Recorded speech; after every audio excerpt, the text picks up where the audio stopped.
address your point. It's not any. Shall we address your point that you just stated? When you make a statement, a claim, nobody made it. It is a positive claim, needs backing up with evidence. Your evidence is, I don't know, no one knows. Then the statement has no value. It's meaningless as a statement to be reckoned with. Because when you say nobody knows, this statement comes from your or everyone else's ignorance.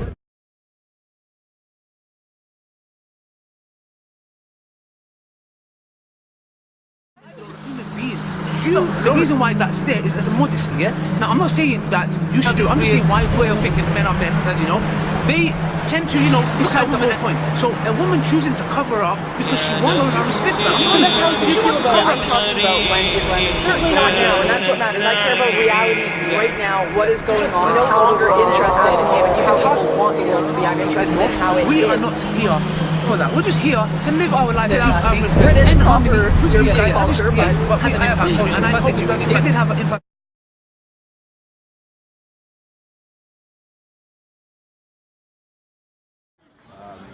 So yeah, I've been studying Islam and it makes sense to me. Okay. I think it's time to take my shahada. Fantastic. Yeah. Kaiser, before we do that, just tell me what brought you to this decision that you're making right now. I studied all the religions, tried it all, Buddhism, Christian, everything. Yeah. I find they either contradict themselves or there's nothing valid that stands out to me. Like maybe I find it. What do you understand of Islam? What do you understand from Tawheed, from the idea of worshipping one God? What do you understand from that?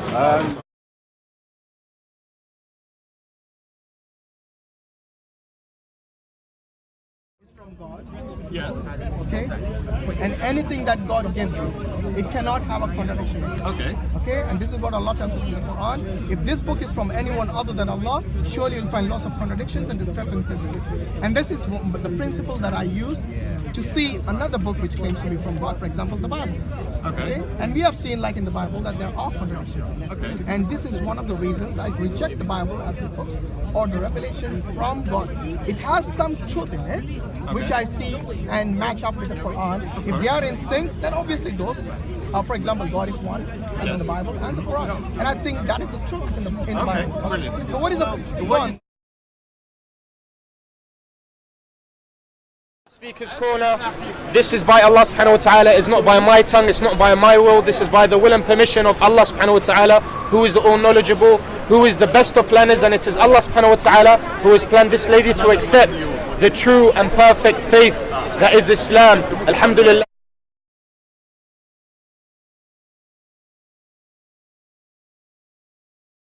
Story about how you came to Islam. So, by all means, take the floor. Well, Bismillah. I feel embarrassed because it's a very uninteresting story, it really is. But as people have asked, I'll just offer a few words, just for a couple of minutes. Before I was a Muslim, I was a committed Christian. Not a nominal cultural Christian, but the real thing. I went to church regularly and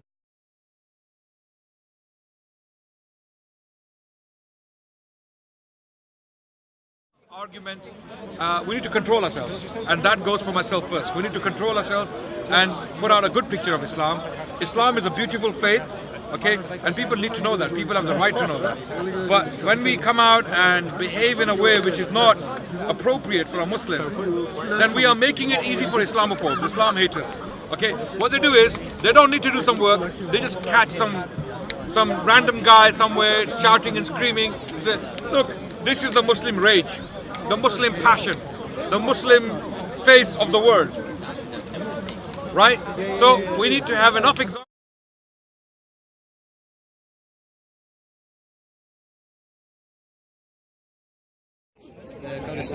When is that? 360, something like that, yeah? 380, I think it's actually. Okay.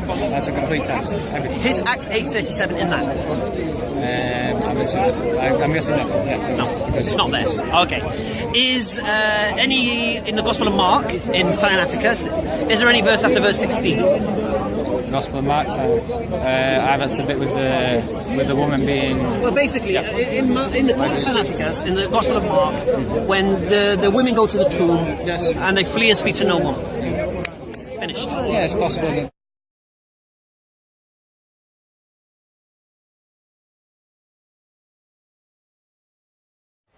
I would like like to talk about your life, and I'd like to begin with a story. I'd like to begin with the story of a king. There's a famous story where there was a certain king who had been out hunting with his dogs, and he returned to his palace, and he was so thirsty. He was so thirsty. He was calling, "I need some water, I need some drink." And there was a scholar, a learned man, who used to be close to the king. So he said to the servant when he was bringing the water, he said to the servant, give me the water, because I want to give this water to the king myself personally. So he went to the king, and the king was so thirsty, he said, give me the water, give me the water. And the scholar said, look, he said, no. He said, first I want to ask you a question. How much of your kingdom would you give up for this glass of water? If this is the only glass of water you could give, how much of your kingdom would you relinquish for a glass of water? He said, I would give half my kingdom to drink water. I would give half